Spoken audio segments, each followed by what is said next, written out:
हामी गोजोमोमो पार्टीको पक्षबाट आज तपाईहरुको सम्मुखमा एउटा हिदर्टो अननोन अनप्रेसिडेन्टेड एउटा आजसम्म नभएको एउटा यो घटनालाई लिएर तपाईहरुको सम्मुखमा छौं। एउटा सभा यस्तो प्रकारको बसेको छ जहाँ चाहिँ आदिवासी समुदायका बिरसा मुण्डा अल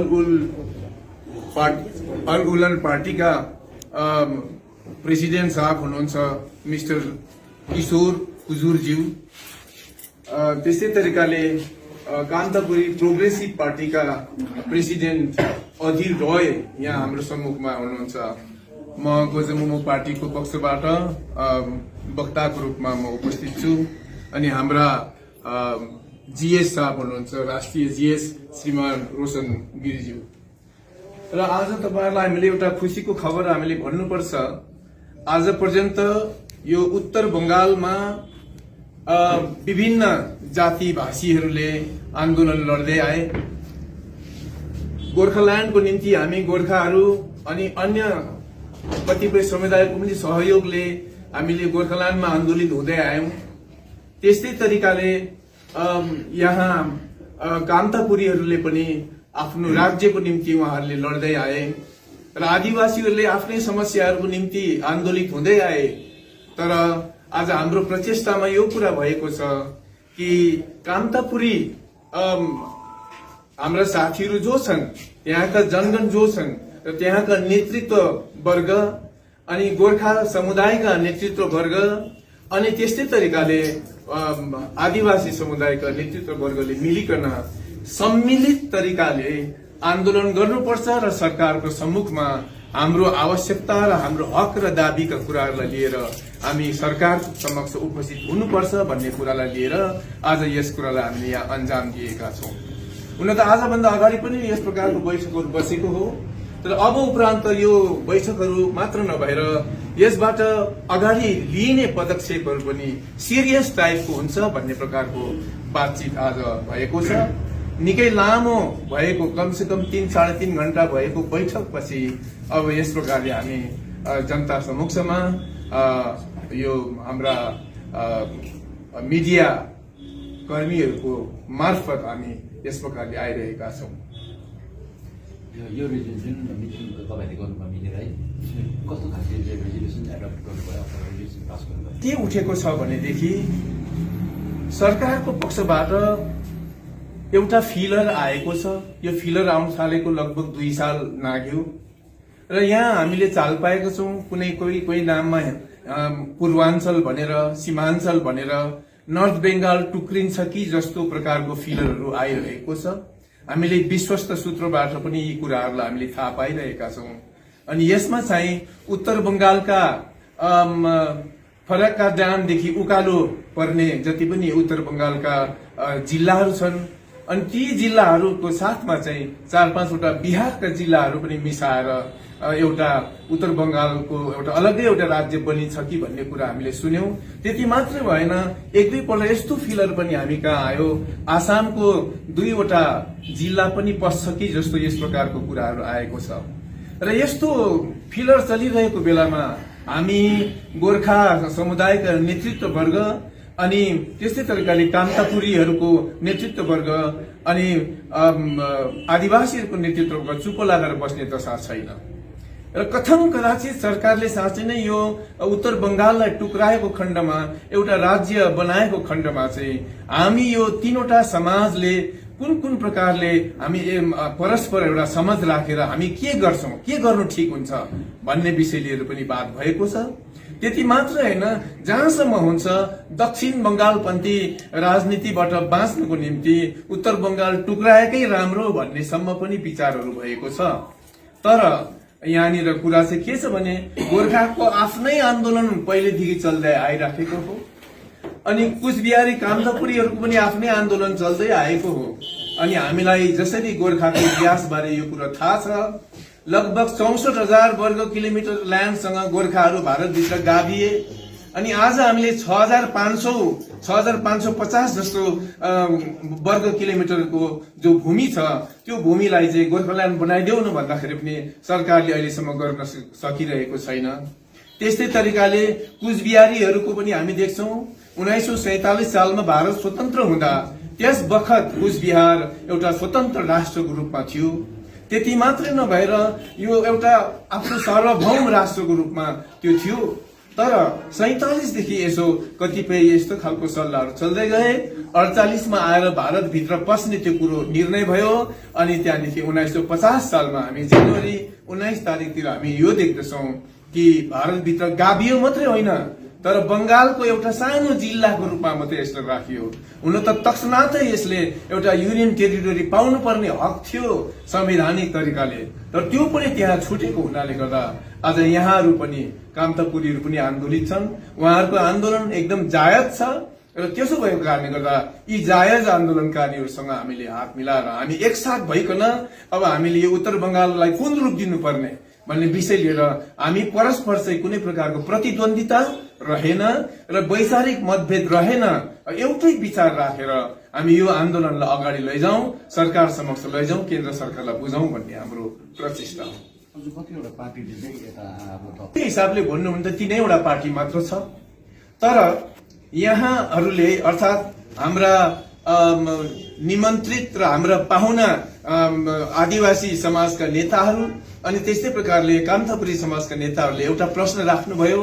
यो यस कुनै पनि नाम होस्, चाहे गोर्खाल्यान्ड भन्ने नाम होस् या कामतापुर भन्ने नाम होस्, जसरी भए कुनै नाममा यो उत्तर बंगाल छुटिएपछि चाहिँ हामीले यसलाई त्यहाँदेखि पछाडिबाट के गर्नुपर्छ भन्ने कुरालाई हामी सोच्नुपर्छ भनेर भन्दा हाम्रो गोजमुमो पार्टीका प्रेसिडेन्ट साहबले एउटा विशेष कुरा भन्नुभएको छ, हामी यतिकै निर्णय लिन सक्दैनौं।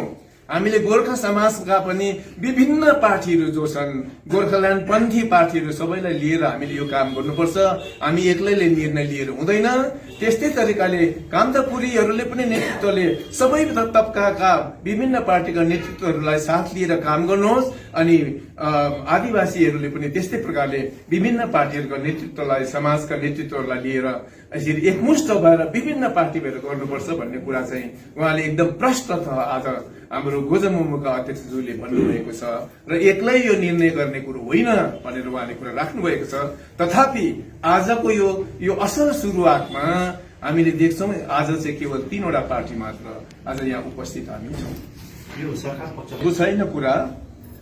यदि सरकारको तर्फबाट उत्तर बंग टुक्र्याउँछ नै भने चाहिँ हामीले मिलेर के गर्नुपर्ने हो, कस्तो तरिकाले यो कुरालाई सामना गर्नुपर्ने र यसलाई कुन रूप दिनुपर्ने हो, त्यस बखत चाहिँ कामतापुरीहरूको अवस्था के हुन्छ, गोर्खाहरूको अवस्था के हुन्छ, आदिवासीहरूको अवस्था के हुन्छ, हामी तिनैले एकमुष्ट भएर एकमुख भएर हाम्रो मागहरू र हाम्रो आवश्यकता र हकका कुराहरू राख्नुपर्छ भन्ने कुरा विषय लिएर आजको भेट हो।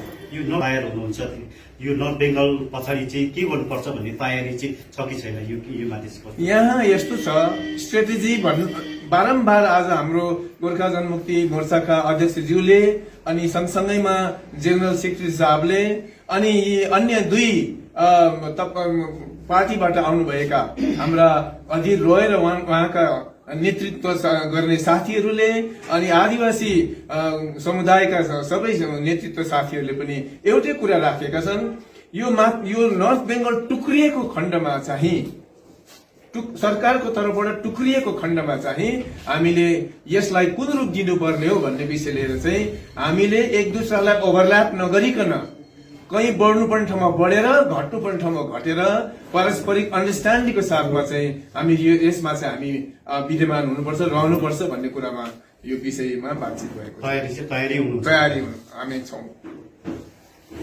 पार्टीका प्रेसिडेन्ट श्री अधीर रोय। নমস্কার, ধন্যবাদ। কামতাপুর প্রগ্রেসিভ পার্টির সেন্ট্রাল কমিটির প্রেসিডেন্ট। আজি এইখানে আমার একটা সভা হয়, সেই সভায় আমার উপস্থিত ছিল গোর্খা জনমুক্তি মোর্চা এবং আদিবাসী একটা সংগঠন এবং আমরা কামতাপুর প্রগ্রেসিভ পার্টি। আর 2টা সংগঠন যে কোনো কারণে আসিবার পারে নাই, যেটা একটা জিসিপি অমল দাস আর একটা আদিবাসী সংগঠনের চন্দন লাখরা লোহার আসবার পায় নেই। তো আজকে হয়তো আমরা একটা ঐতিহাসিক রেকর্ডের দিকে প্রবেশ করেছি যে আগামী দিনে এই উত্তরবঙ্গ রাজ্যের জন্য আমরা একটা মারমুখী আন্দোলনের প্রস্তুতি নিয়েছি। এই বার্তাটা আজকে আমরা উত্তরবঙ্গের বিভিন্ন যে সামাজিক সংগঠন এবং রাজনৈতিক সংগঠন এই বার্তাটা উমার কাছে পৌঁছে দিব এবং উমারও সহযোগিতা অবশ্যই আশা করি এবং সব সংগঠন মিলে আমরা দক্ষিণবঙ্গ থেকে আলাদা হওয়ার চাই। ওই জন্যই আজকাল এই সভায় আমার উপস্থিত থাকার। नॉर्थ बेंगल को नॉर्थ समर्थन है। हाँ हाँ ऑफकोर्स समर्थन है। हाँ हाँ नॉर्थ बेंगल जब होगा तो आप सपोर्ट करेंगे। सेपरेट होगा तो वो सेपरेट होगा तो हाँ। हाँ सपोर्ट करेगा। हाँ पार्टीबाट प्रेसिडेन्ट किशोर कुजुर। जोहार, आप लोगों के चैनल के माध्यम से पूरा तहाई और डुअर्स आदिवासी जो आंदोलन को लेकर के लड़ रहे हैं उसके ऊपर हम लोग मंथन चिंतन हम लोग आज दार्जिलिंग के इस सिंगामारी के इस गोरखा जनमुक्ति मोर्चा के हेड ऑफिस में हम लोग बैठ करके चिंतन मंथन किए। उसमें आदिवासी जिस लड़ाई को लड़ रहे हैं, जिसके लिए लड़ रहे हैं अपना हक और अधिकार के लिए, जो हम लोग का जिस तरह से जो डिमांड है उसी तरह से गोरखा जनमुक्ति मोर्चा का भी डिमांड है, कंदापुर प्रोग्रेसिव पार्टी का भी जो डिमांड है वही डिमांड आदिवासियों का भी है, अपना डिमांड है। आदिवासियों के लिए जो लड़ रहा है, जो अलग से तराई और डुअर्स में जो बिरसा मुंडा रेजिमेंट के लिए डिमांड है, या तराई डुअर्स में आदिवासी ऑटोनोमस काउंसिल के लिए जो डिमांड है उसी तरह गोरखा जनमुक्ति मोर्चा का डिमांड है गोरखालैंड। उसी तरह कांतापुर प्रोग्रेसिव पार्टी का जो डिमांड है कांतापुर स्टेट।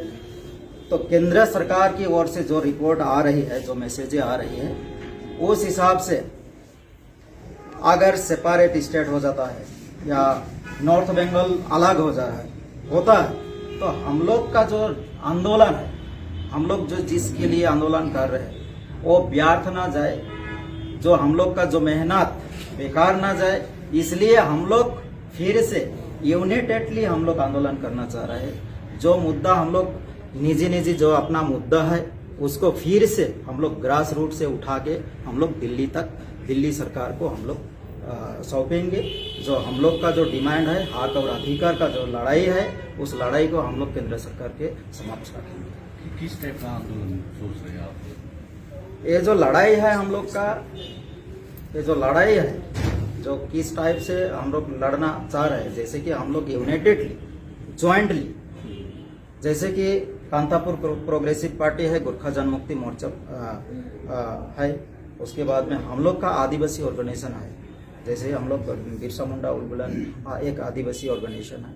इसके माध्यम से हम लोग लड़ाई लड़ रहे हैं और डुअर्स और तराई में जितना भी आदिवासी ऑर्गेनाइजेशन है हम लोग एक साथ में कनेक्ट करके, और भी आदर्श पार्टी है उस पार्टी को भी हम लोग एक साथ मिल करके एक यहाँ का जो पॉलिटिकल सॉल्यूशन के लिए हम लोग यहाँ यदि नॉर्थ बेंगल अलग हो गया तो आपका डिमांड तो अलग है। आदिवासी ऑटोनोमस गोरखा जनमुक्ति गोरखालैंड है, कांतापुर का अलग है, तो ये कैसा आगे बढ़ेंगे? यदि गवर्नमेंट ने एक ही व्यवस्था तीनों पे थोप दिया तो आप लोग क्या करेंगे? जैसे कि उसी के लिए हम लोग बैठे हैं, उसी के लिए हम लोग यूनाइटेड हो रहे हैं। अगर सेंट्रल गवर्नमेंट कहीं यूटी कर दिया या सेपरेट स्टेट कर दिया, उसके लिए चिंतन मंथन के लिए हम लोग एक ऑर्गेनाइज कमेटी बनाएगा, एक गवर्निंग बॉडी बनाएगा, वही रिपोर्ट करेगा। जो भी सेपरेट स्टेट हो या जो भी हो उसको हम लोग यूनाइटेडली हम लोग सिद्धांत करेंगे, गवर्नमेंट के समक्ष रखेंगे कि हम लोग का क्या चीज होने से अच्छा होगा, उसको हम लोग गवर्नमेंट के पास प्लेसमेंट करेंगे। यदि तीनों कम्युनिटी का एक ही व्यवस्था दे दिया तो आप लोग राजी है कि नहीं इसमें? उसके लिए हम लोग जितना भी ऑर्गेनाइजेशन है वो लोग से भी हम लोग जो रिपोर्ट हम लोग को एक रिपोर्टिंग कमेटी एक बनाएंगे, वो चिंतन मंथन करेगा। जैसे कि गवर्नमेंट अगर अनाउंसमेंट कर देता है उसके ऊपर हम लोग गवर्नमेंट के समक्ष रखेंगे जो हमको पहाड़ में जितना भी पार्टी है, पॉलिटिकल पार्टी, क्या उन लोगों को भी आप लोग निमंत्रणा करेंगे इसके लिए? जरूर। जितना भी आरआई या डुअर्स या नॉर्थ बंगाल में जितना भी क्षेत्रीय पार्टी है, जो भी सोशल ऑर्गेनाइजेशन है, सबको हम लोग करेंगे। इस बार का आंदोलन एक वर्कर, सब एक वर्कर। इस बार का आंदोलन जो भी गोरखा, आदिवासी, राजवंशी, हम लोग मिल करके जितना भी ऑर्गेनाइजेशन है सबको कनेक्ट करके ज्वाइंट मूवमेंट करेंगे।